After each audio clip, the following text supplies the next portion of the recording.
Hello and welcome.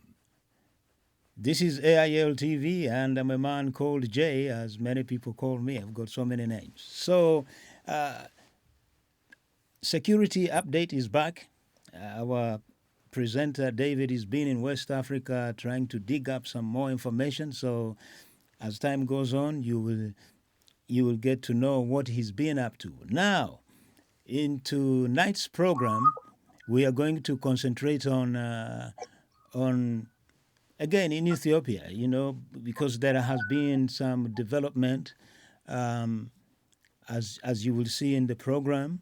But before we continue with the program, uh, I would like to I would like to extend our humble condolences to the Queen and to the rest of the royal family for the loss of Prince Philip, who passed away this morning, I believe, and he was 99 years old.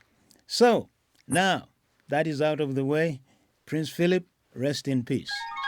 Right. Okay. Merid is here. Good. Right. Okay. As we are continuing, let me go back here. Somebody has just joined, has had a little bit of, let me see. Yes, Merid is here. So, yes. Now, as I was saying, David is the main presenter for this program, and our guest, the last guest, has just joined in. So thank you very much for joining in. But I'm going to hand over to David Otto. So David, over to you. Thank you, viewers. Thank you, Africans in London Television. Mr. Joseph Otieno, thank you so much for being very consistent and making sure that Africa can have these kinds of platform, where we can express concerns of the continent, especially when it comes to matters of security. As you said, I've been away in West Africa to understand some of the current dynamics. We'll get to that when the time comes in the very nearest future.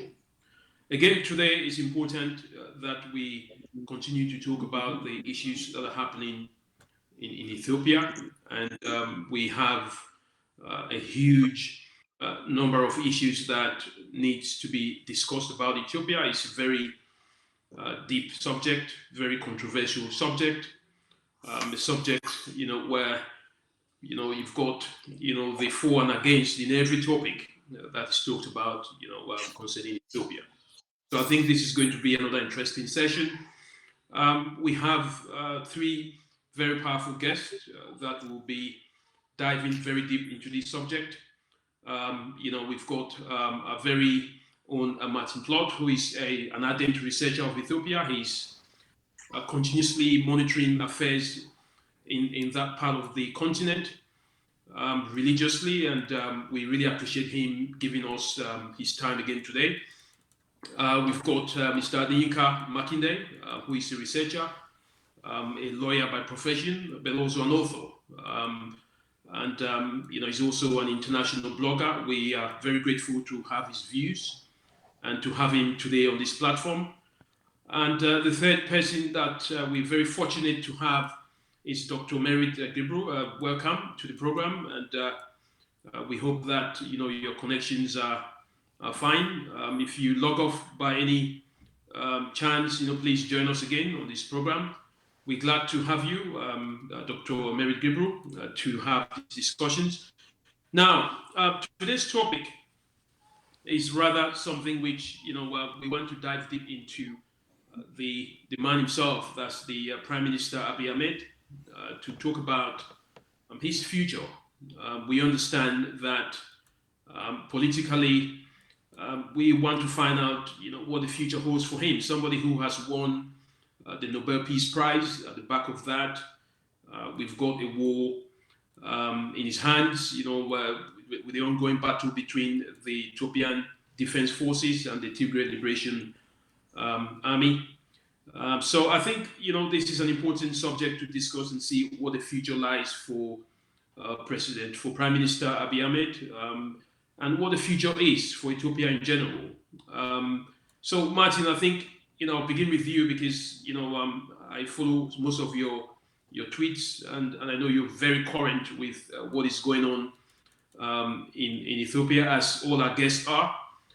Can you give us a sense of where we are at the moment, and what is the way forward, as far as Abiy Ahmed is concerned and his political career? Can you give us some light, Martin? Well, I think the key thing that is happening at the moment is that there's a push by the international community to try and resolve this terrible and tragic war, which is certainly costing thousands, if not tens of thousands of deaths, and has left appalling inflicting of atrocities, particularly on women with rape. And that is just extraordinary things that are happening, and I think they are really awful. But the international community they're two separate initiatives which hopefully will bring some kind of movement on this. The one was by Senator Coons, who is the President Biden's envoy to Ethiopia, and he went and spent time there and pressed essentially for two different things. One was for an immediate ceasefire, so that talks could begin. This was rejected out of hand by Prime Minister Abiy, and which is a great pity because it's now the second time that he has rejected mediation. I mean, he rejected the African Union's mediation. You remember they appointed 3 mediators, Ellen Johnson Sirleaf, and the former presidents of South Africa and I think it was Mozambique, which is a great pity. So that's the one initiative that he tried. The second, he said, was to call on the Eritrean forces, who were clearly inside Tigray, to leave. That brought a little bit more maneuver with Prime Minister Abiy finally accepting that indeed the Eritreans were in Ethiopia, inside Tigray, which he had denied for months. And he finally admitted, in fact, yes, it was true, they were there. Why people lie about these things is just extraordinary, because I mean, anyone who has access to satellite monitoring, especially the military scale satellite monitoring, which of course the Americans have, and so do the other major powers. Everybody knows what's going on. I mean, it's not a secret. So that, at least, the suggestion is that perhaps the Eritreans will leave, although I think that there's no evidence that it's happening. That's the one thing that's happened. The other thing that's happened is that the European Union has sent the Finnish Foreign Minister, Pekka Haavisto, who is in Ethiopia at the moment. He spent time in the UAE, in Saudi Arabia, and then in Cairo speaking to the Arab League. And he has been also doing the same. He has been pushing for some kind of resolution. Now, what's interesting about his initiative is that it is not just about Tigray, but also brings in the question of the Grand Ethiopian Renaissance Dam on the Nile, which is a huge issue for Sudan and for Egypt, and the Al-Fashaga Triangle, which is an area of land which is disputed between Sudan and Ethiopia.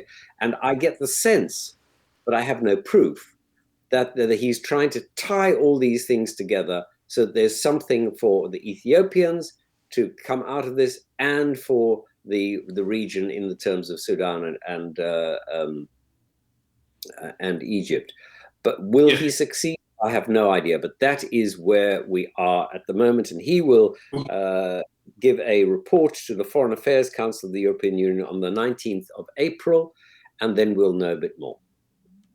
Thank you, Martin, for that. I mean, that's a very good way to start it. Let me come to you, Adeyinka. Martin has talked about the pressure which is coming from the European Union. It did come from the AU in terms of pushing for mediation, which failed, which has failed so far. Then we've got the U.S. administration also pushing from the U.S. side. It seems as if the Prime Minister Abiy Ahmed is having a lot of pressure from all ends, and he's finally accepted that indeed Eritrean troops were in Ethiopia. How does this reflect on his own image? Talking about someone who has insisted that Eritreans were not in Ethiopia, and now there is that revolution. I mean, there is really no proof as to whether they are still there or they've left.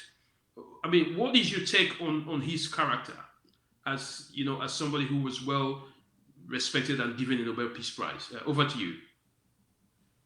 Yeah, thank you. I think it obviously doesn't bode well for his reputation. I think the issue in Ethiopia has been this, it's been touted as been this struggle between those who believe in federalism on the Tigrayan side and those who believe in a sort of a unitary state on the present central government side. And at the end of the day, we can see, as I believe objective observers would tend to see, that these terms are actually camouflages wherein which the actors, the political actors in Ethiopia, really they are using it just to as a means of attaining ethnic hegemony over the others. Abiy Mohammed Ahmed himself, beg your pardon, he having reviewed what the take of various people, I would tend to look at him as being someone who is not a sort of an honest broker in this whole affair in terms of the ideas he claims to be perpetuating. He's been out to crush the TPLF. And even if his original goal was to reduce their influence, he's actually gone about it in the wrong way. So it seems to me, as an observer, it can be contested by other panelists, that he is essentially someone who is culturally an Amhara, although he's has an Omoro father. And that is essentially the whole flow of his agenda. It's really to get rid of the TPLF and to impose his agenda. And all that has done is it has enabled Ethiopia to actually move backwards when it should be forwards. Because I think we should all be remember whatever this discussion is going to in terms of security, food security, resumption of peace in Ethiopia, that Ethiopia has this large population size. It has this great cultural history. And in a sense, it should be in the vanguard of African development. They have this huge population, and they need to transform that society into an industrialized one in which the great many people would be, brought out of poverty. And so it seems to me that the great hope that Ahmed presented, with the Nobel Prize and his image as being one who could unify the country, is actually in tatters now. And I think it will be a good thing ultimately if he found a way of stepping down and allowing others, other hopefully neutral actors within Ethiopia to take on the mantle of getting the country out of this mess and proceeding with development. Thank you for that. Let me come to you, Dr. Merid Gebru, because Adeyinka mentioned federalism. He talked about the ethnic hegemony and unity of Ethiopia, which is one of the things which Abiy Ahmed, seemed to have come to power with his right hand. Now we're seeing that there is a gradual movement towards this unity of the country. Is that how you see it? And are there any possibilities that all the talk of unity from Abiy Ahmed is now much more in practice, this unity of Ethiopia? Merid, can you unmute yourself if you can hear us? Can you hear me now? Yes. Yes, go ahead. Yeah. Thank you very much. I think you've asked a very relevant question that the Ethiopian people have been asking when the Prime Minister came to power. There was an euphoria and a hope of something better. And as a matter of fact, the whole description sounded like heaven on earth, too good to believe. And the Ethiopian people have gone through that journey before when communism or socialism came. That is how it was introduced. But so the worst fear I think the Ethiopians have at the moment is whether we are actually going from the frying pan to the fire. And at the center of this, if he's to unify the whole country, he's got to read the temperature and the mood of the people. To unify people, you have to exercise democracy. You have to avoid exclusion. You have to avoid demonization. You cannot have unity when you are exercising exclusivity and also demonization. That actually adds to the fractured society fabric. And at the moment, I think the mood at large is, I don't think people are, some people feel we're going to the west, and others are not sure where he is taking us, where the country is heading. And there is a lot of anxiety and fear. And I think, as some of the panel members have said, at the center of this is the credibility and the trust issue. I think that's very vital. In any society that invests a lot in silencing the opposition, even to the extent of using guns and even a silent way of making war through famine, it's very difficult to have that credibility and trust. And initially, the trust and credibility issue seems to have come from Tigray region because of the unholy alliance that the Prime Minister was making with the Eritrean president.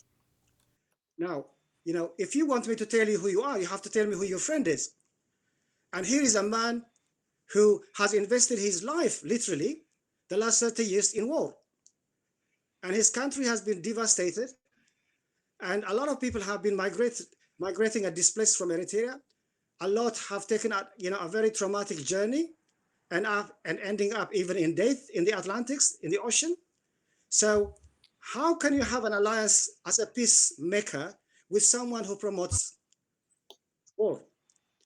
And I think the big issue and question for the Tigray people is who is influencing who? Two cannot work together unless they agree.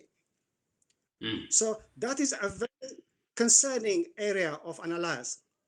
And unless that unholy alliance is uncoupled, and the Prime Minister decides to make a U-turn, literally, and apologizes for what is going on. And I mean, as some of the panel members were saying, and there's a very good say in the Ethiopian culture, you cannot steal a camel and try to run away with it by sneaking or crawling, because the camel you're stealing is too gross, too obvious. And everybody knew the Eritrean forces are in Tigray, but it has taken for the Prime Minister to make an admission of the most obvious things and has lost his credibility on the international standing.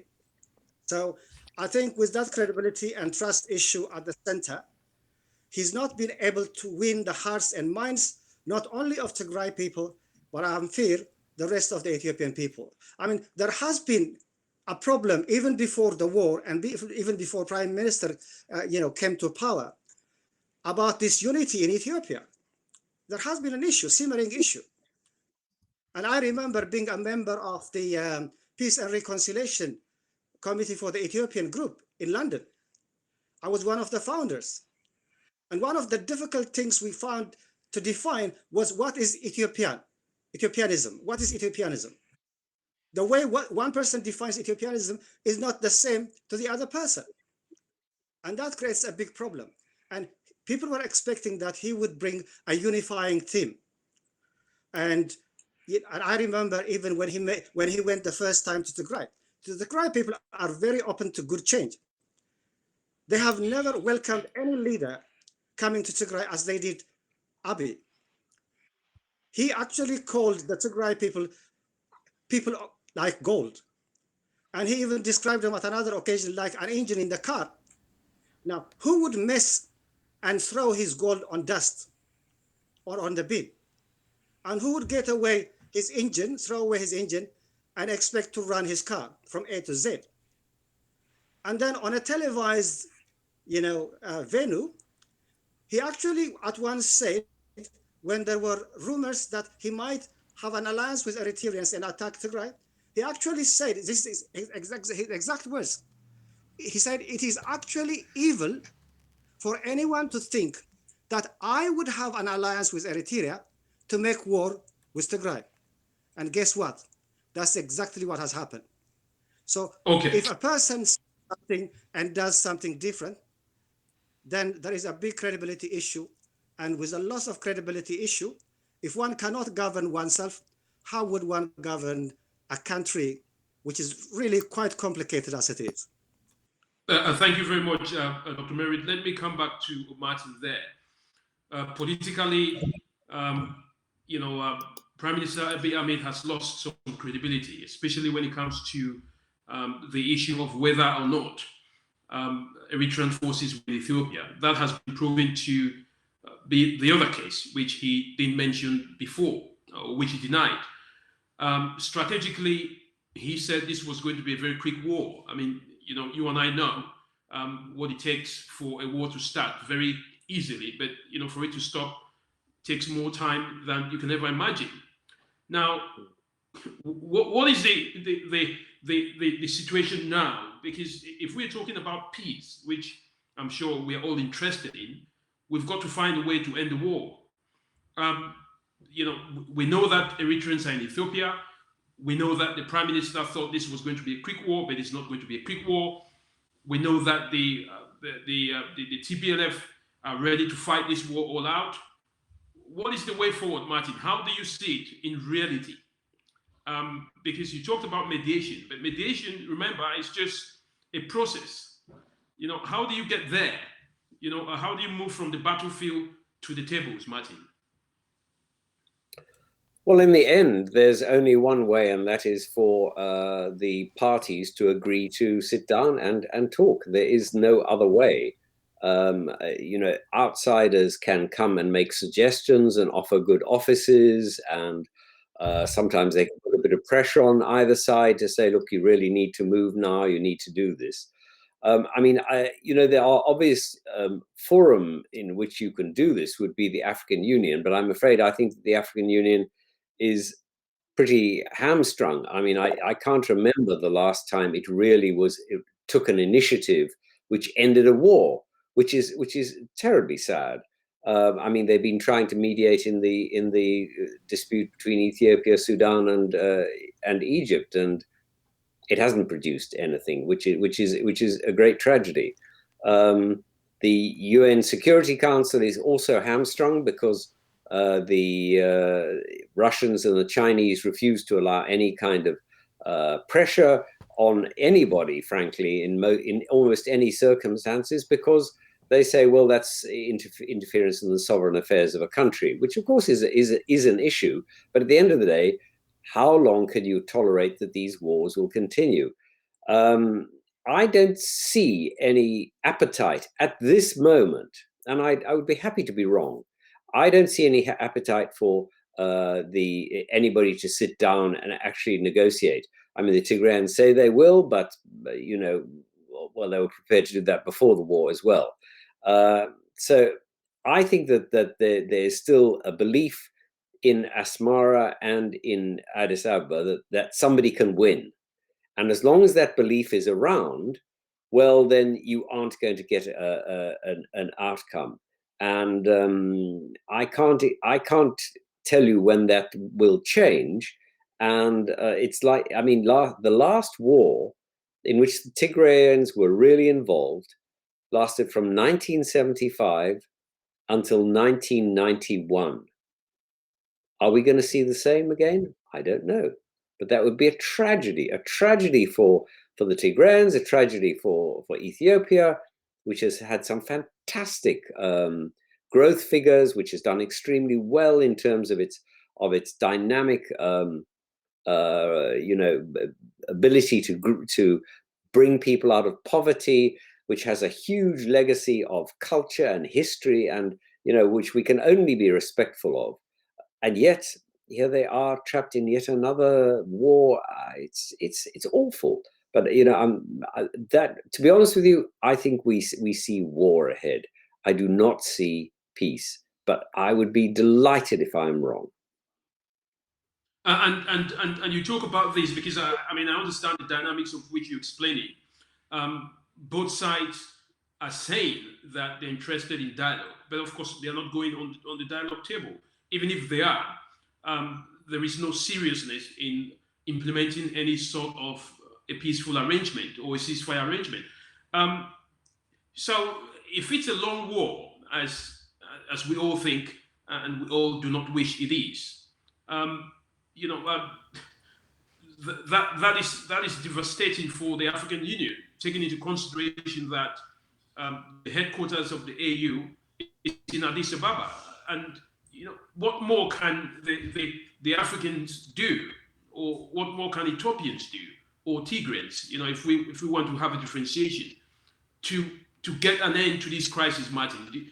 So are you fed up? It's not my role to be fed up. It's my role to try and understand, and that's all I can do. But let me ask you a different question. How long do you think the conflict will go on in Niger, Nigeria, and frankly across the Sahel now, and all the way down to Mozambique, between the Islamist groups and governments? I can't answer that question. Can you? I think, yes, it's a very good question.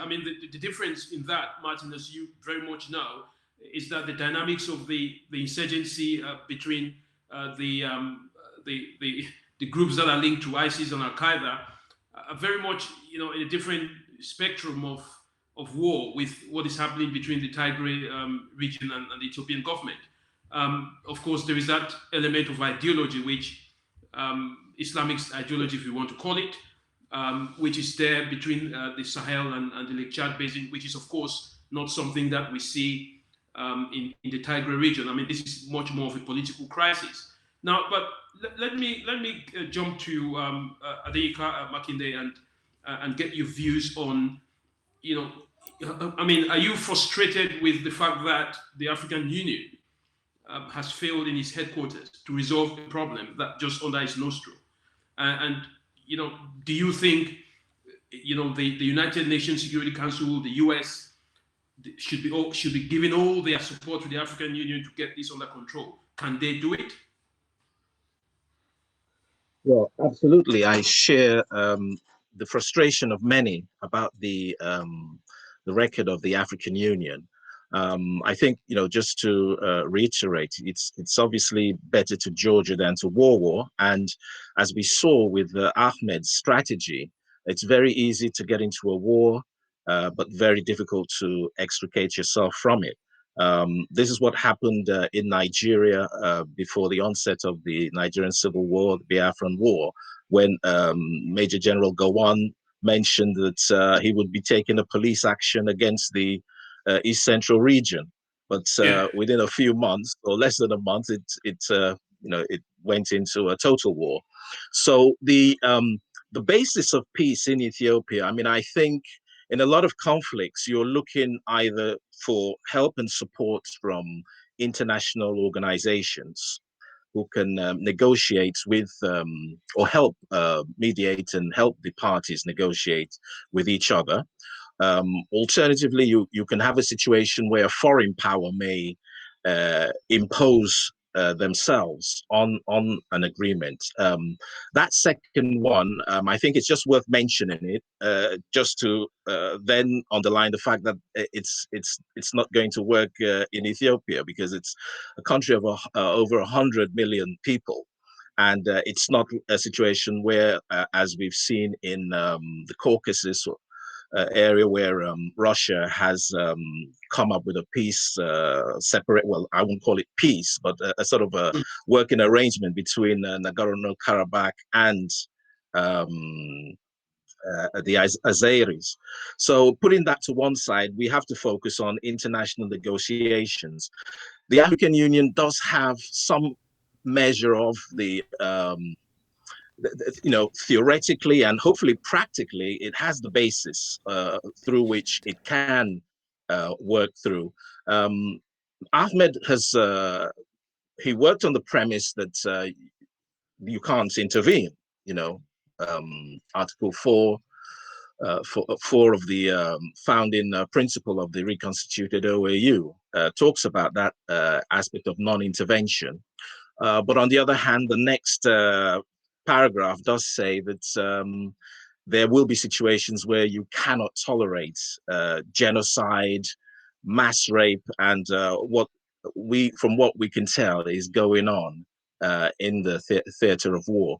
Therefore, that provides an opening for the African Union to act. Unfortunately, its record has been woeful. We saw that in Libya, where the negotiations were attempted, but that was just overtaken by events wherein NATO intervened and imposed its own agenda, which was not good. And so I would not trust the use of foreign powers in helping the African Union. There are models in which peace has come in Africa. I mean, I think ECOMOG's role in Sierra Leone and Liberia was sufficiently effective. In fact, so effective that it did play a part in influencing the creation of AFRICOM, because the United States couldn't stand the fact that Africans were actually doing their best to settle their disputes. Although I would say that ECOMOG did get a lot of financial and material assistance from international organizations.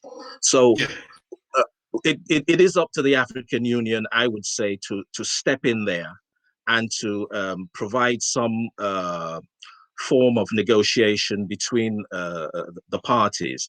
Unfortunately, it's started a situation which could last for a particularly long time, because the last insurgency the Tigrayans were involved with started just prior to the fall of the emperor and continued until they played a substantial part in the defeat of Mengistu and the overthrow of the Derg. So it's unfortunately very pessimistic prognosis one can give, but the African Union has to really step in here and try their best, show us that they're trying, because I don't really see much evidence of that. I think it's been largely a half-hearted thing.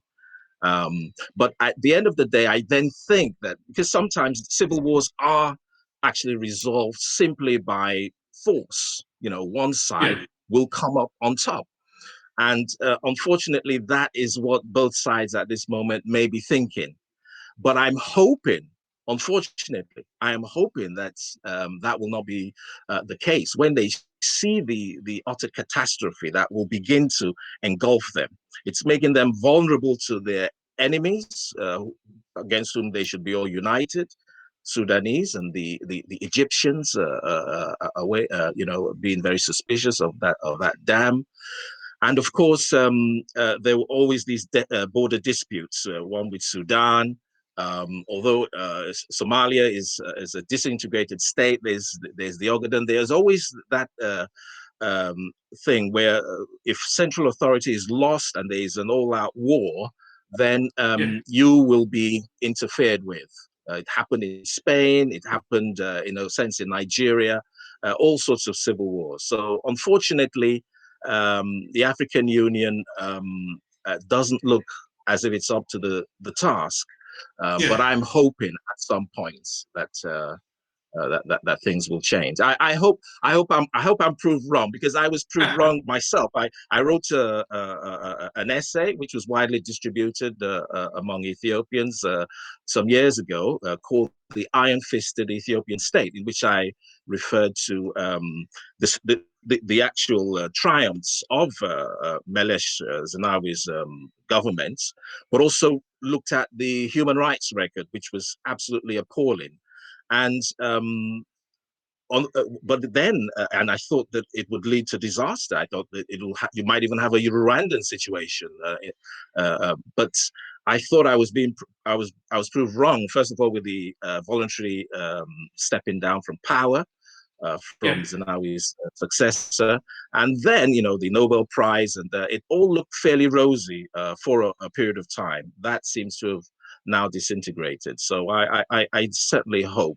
The future has to be negotiation, and unfortunately, it has also to be. If I could just finally reiterate, it has to be a realization that the catastrophe that Ethiopia faces by engaging in this all-out war the cost will be too much for the people to bear.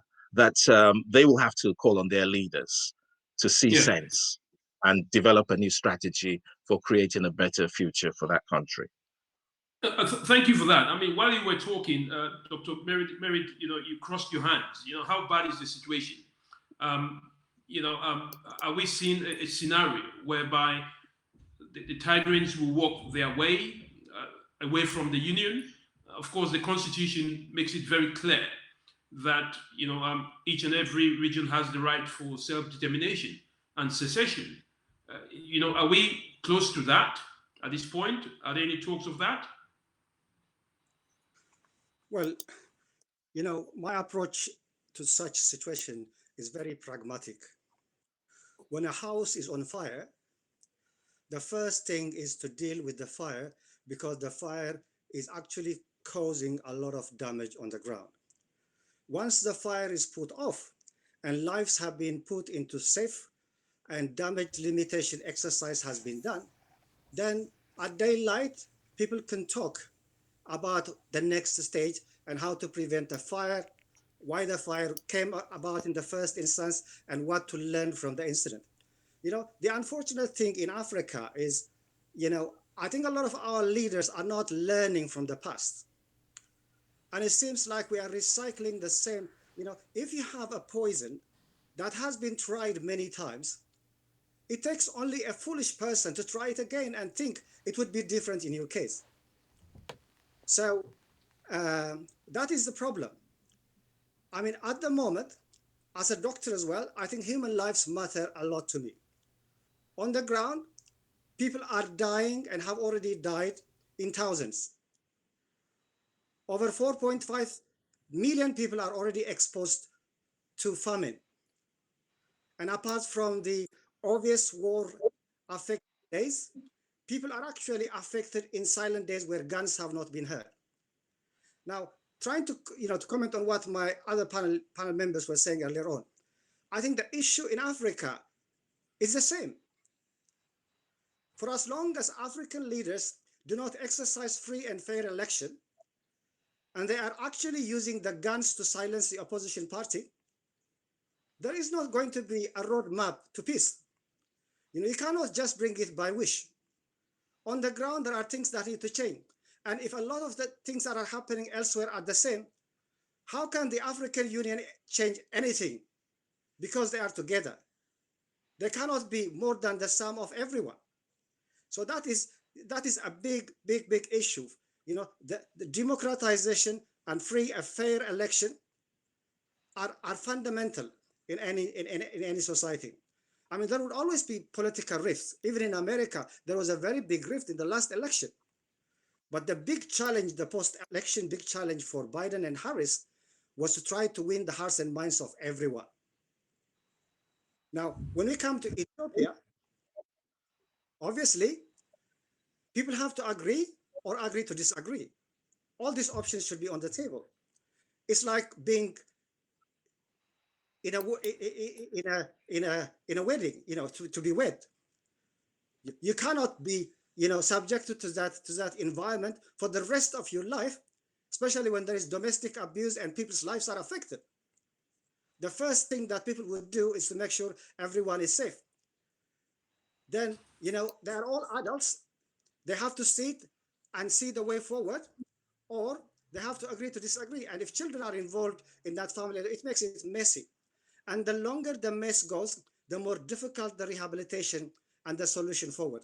My worst fear is the longer that this is left, people are not thinking about the post-conflict life. And that is what really worries me. Because how are you going to live together after all these things have happened and a lot of hurts are actually being allowed to happen? Does it make any sense for Ethiopia to try to have a peaceful resolution with Sudan and not have a peaceful resolution with its own country people? And you are going to be expected to be one in Ethiopia before you become one in Africa. It doesn't appear to be logical to me. So I think looking at it from a humanitarian perspective, human lives matter. And I think the international community has great responsibility not to be just watchers and full of sympathy and using adjectives, but I think we all have a collective responsibility to stop genocide, to stop, all that is happening on the ground. And we cannot turn a blind eye or just think, by magic, things will change overnight. They're not going to change. The natural course of this is that there will be more deaths and there will be more conflict and rift within the situation. I myself, as an Ethiopian, I have always involved myself in what I call Ethiopian societies, Ethiopian medical doctors in the UK. I was one of the founders. I was a member of Ethiopian for Ethiopians, trying to encourage communities to help each other. And then last, I was a member of Ethiopian peace initiatives. Yeah. But I think at the bottom line, with what is happening on the ground at the moment, you cannot blame Tigrayan people if they do not want to stay with the rest of Ethiopians, because they are demonized, excluded, and actually treated worse than enemies. Yes, Dr. Merid, thank you for that. I'll come to Martin because I need to find out Martin's opinion on that. If he thinks the Tigrans will stay or not. Now, that's just your opinion, Martin. But let me hand on to Mr. Joseph to drop a question. Mr. Joseph, over. Yeah, the question is really very simple. Dr. Merid, he mentioned the word silencing the gun, or Adeyinka as well mentioned it. But what I really want you guys to maybe to explore, when African leaders come up with these slogans like silencing the guns, what do they really mean? Do they really hear the words, the resonances of those words? Or they just want to come up with catchphrases to please people? So that's, I would like you to explore on that. Yes, thank you for that. Martin, of course, you remember the 2020, I think 2063 African Union silencing the guns. Of course, the guns have been very loud in the capital of the African Union itself. In answering that, Martin, what do you think? Do you think the Tigrans will leave the Union? Is it possible? Do they want to leave the Union, or do they have to leave the Union? I mean, this is just your opinion. What do you see, Martin? Well, it's a difficult one because clearly you're right that there is now, I think, a lot of Tigrayans that I've spoken to say, well, what is our future inside Ethiopia? It's pointless. We just get crushed, and they see themselves now, I think, increasingly as a nation. And don't forget, when the Tigray People's Liberation Front was first established, it was established as a movement for the independence of Tigray. And it was only after a number of years of fighting that they then sat down with their fighters. And I think over weeks they had a long discussion over, I think it was 6 weeks. I can't remember exactly how long. And then they finally said, well, no, we will settle for our part in Ethiopia. So are they moving back in the other direction? Perhaps. But the big problem is that, as Somaliland has discovered, it is extremely difficult to persuade other African leaders to accept a new state. I mean, South Sudan did it. The Sahrawis did it. There have been some, but I mean, look at Nigeria's attitude to new states. I mean, after the Biafra crisis, I mean, I think they are so opposed to the idea. But let's be honest. This is not something that is just a question for that Africans face. I arrived in Britain in 1977 from South Africa, where I was born, and when I arrived, it was the United Kingdom.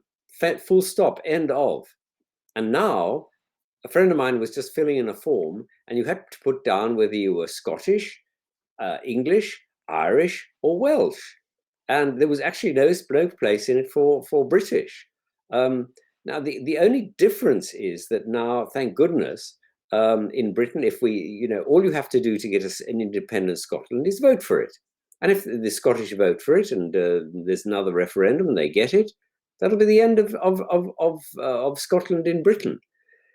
The problem with Africa is that African leaders are so tied to the issue of, my land goes from this place to that place and so on and so on, that they are prepared to sacrifice almost anything to hold their countries together. And I appreciate that. I don't want to see countries fall apart, but in the end, you can't keep people together against their will. And I mean, as I say, the Somaliland example is a good one. The Somalilanders say, well, we know how to run ourselves. We don't need the rest of Somalia. I mean, I'm sorry that that's the case, but that's the way they see their future. And if I was Farmajo and trying to lead Somalia, I think I would say to the rest of to his Somali colleagues, and don't forget there are Somalis in Djibouti, in Ethiopia, in Kenya. Let's just accept it. Go. We wish you well. We hope that we can have a good relationship, but if you want to be an independent country, have a referendum. If it's endorsed by your people, go with it. And then take it from there. And then we can all link up, because, Africa has so much dynamism that it could unleash if it just stopped fighting these ridiculous wars. And I say, it's not just in Africa. Look at what happened when Yugoslavia collapsed. Appalling suffering for no end whatsoever. So what can I say? Yeah, Martin, let me ask you a question there, because you talked about some of the opinions. I mean, just a few opinions of the Tigrayans who believe that perhaps there could be a future without Ethiopia. Now, what about Ethiopians that you've spoken to? I mean, I'm not saying that people from Tigray regions are not Ethiopians, but what about the other parts of Ethiopia? Do you see any sense of opinion, public opinion, as to Ethiopia without the Tigray region, or do you still see that sense of unity in conflict? I think it depends who you speak to, and I wouldn't wish to speak on behalf of Ethiopians, even though they are my African brothers. I'm going to duck that one if you don't mind. Okay, that's fine. So let me come to you, Kende, because Martin talked about the issue of independence in Africa, which is very much detested by, of course, rightly so, by most sovereign states. He mentioned Nigeria as a case. You talked about the Biafra region. Do you see any sense of, the Tigray region, having independence out of Ethiopia? And do you see any support for that by any African country, or do you think this is just a conflict that is going to be resolved, between the Ethiopian government and the Tigray region? What's your take, and what do you see? I hope it's resolved, because there are obviously good arguments both ways. That if people feel they can't live together, if they don't have security, they're demonized on the basis of who they are. And the demonization of Tigrayans did start long before this conflict. It started all the way through their rule, if we could call it that, during the time of Meles Zenawi.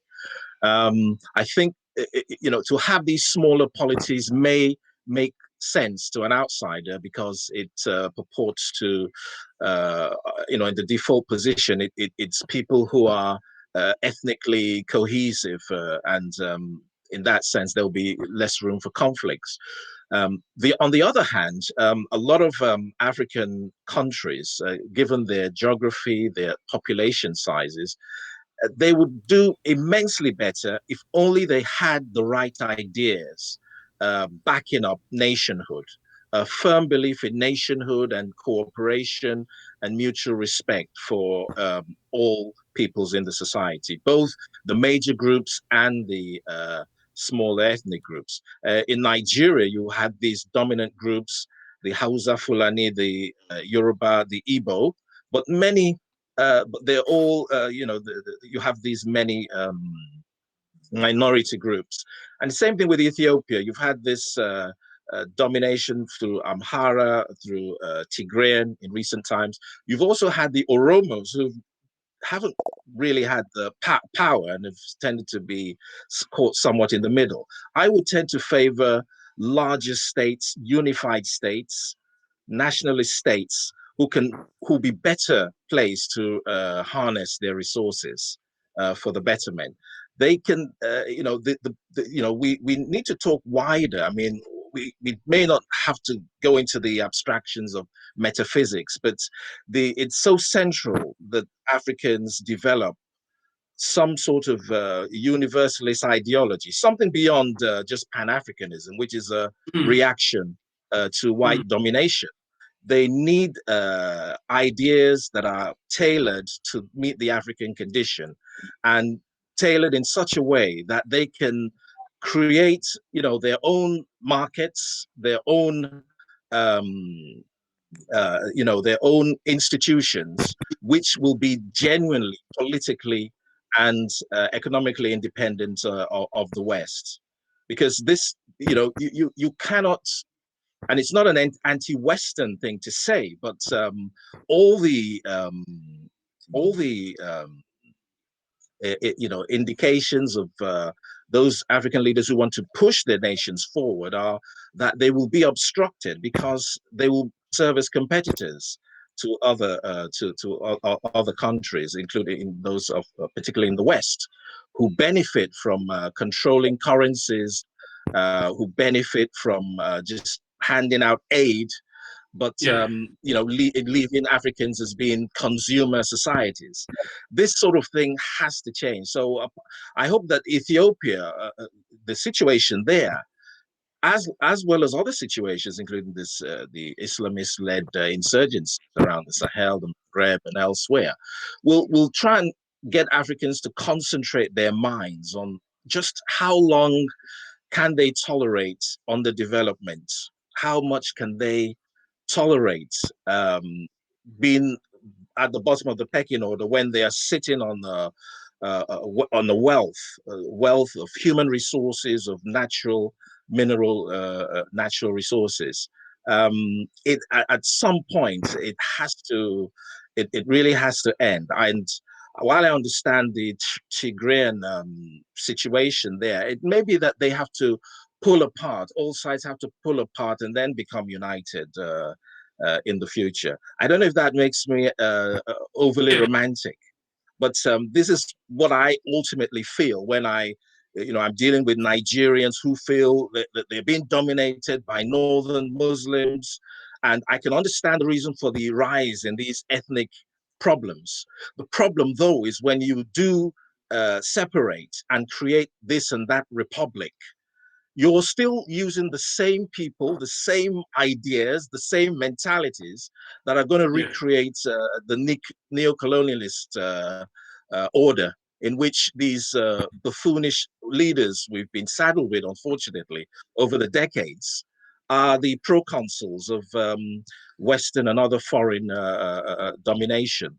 So my hope would be that common sense prevails. But unfortunately, it looks as if they're going to have to go through a large amount of suffering before they probably come to their heads. I believe Ethiopia should remain on the basis of its rich history, its cultural past, its unified past, albeit that I can understand people looking at it in terms of an era of Amhara domination, in the sense that they look at the era of Menes Zenawi as an era of Tigrayan domination. I think it's time to go past ethnic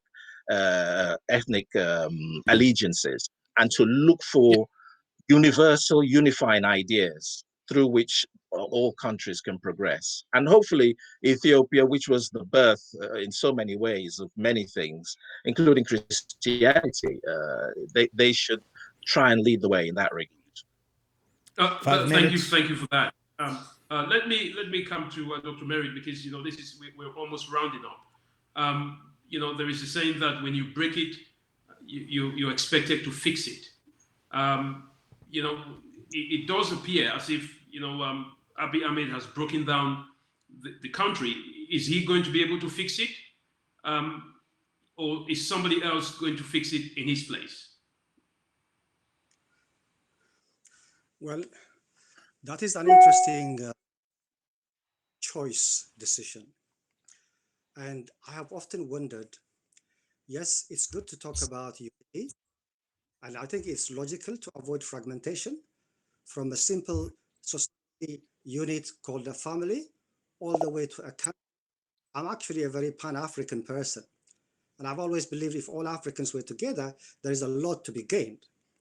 So that being on one side, we have to be careful not to romanticize it, because there are real issues on the ground, and we have to look at it at face value. Every day the bond is being, the rift is widening, and unless a U-turn is made at the earliest possible time, there will come a time of no return. This is not about one person or one political system. You cannot sacrifice 1 million, 4.5 million, or even more people for the sake of one person or one party.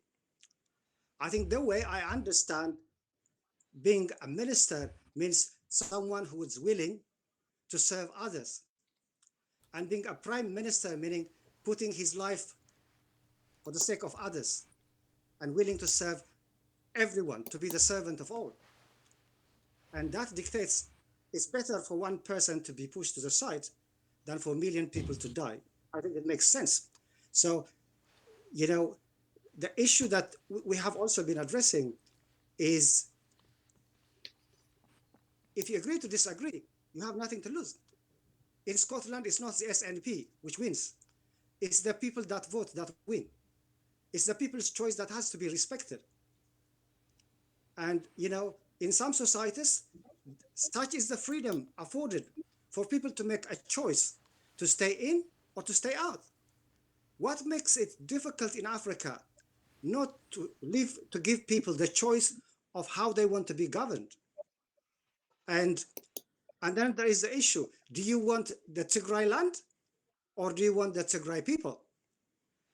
In the past, did we want the Eritrean land or did we want the Eritrean people?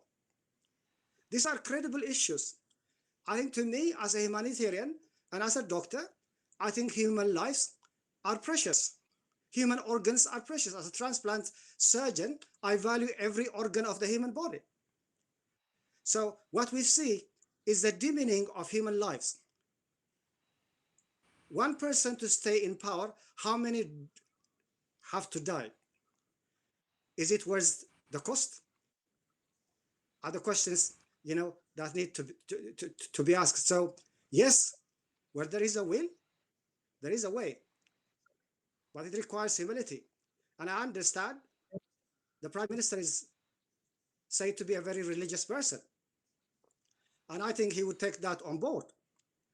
It's better for one to suffer than for millions to suffer.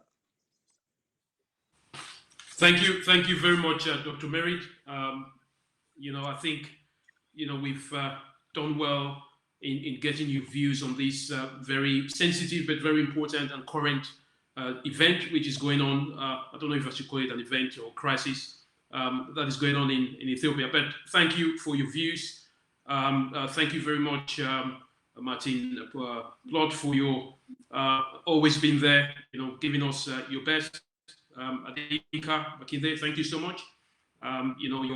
Your contributions have been, well put. We're very happy that you had to give all this very insight into what is going on in Ethiopia. But again, we believe that the strong here from all our panelists is that the African Union has to step up, and that individual interests have to be set aside for the collective interest of Ethiopians, irrespective of whichever region they come from. We all hope that peace is going to reign, but again, hope is it's just one aspect. I think we need interventions which are practical, and that will deal with the issues on the ground. Mr. Joseph, I'll hand over to you. Thank you to our viewers, and God bless you all. And we see you next time, on Africans in London Television. Thank you. Thank you very much, and thank you, everybody, our viewers. I'm always reminding you the conversation continues on social media. You can go back and watch the video on Facebook, and you can also watch on YouTube. Now, I have to thank everybody who's been here. Thank you, David, for coming back. We had missed you, Martin, Dr. Merid, and Adeyinka Makinde. That one, I think I've got it now. So you have been listening to something that my long ambition, I have been saying that I want to hear Africans talk. By the way, we are all Africans here as you see us. Yes. So you have had a very nice intellectual conversation, but we need more. You see, Africa is also disintegrating. Some people are saying we need to unite. Now, how do we actually bring that unity together if we cannot agree with one another? So, ladies and gentlemen and viewers, we will see you next time. Until then, thank you very much. Thank you. Yeah. Bye-bye. Thank you.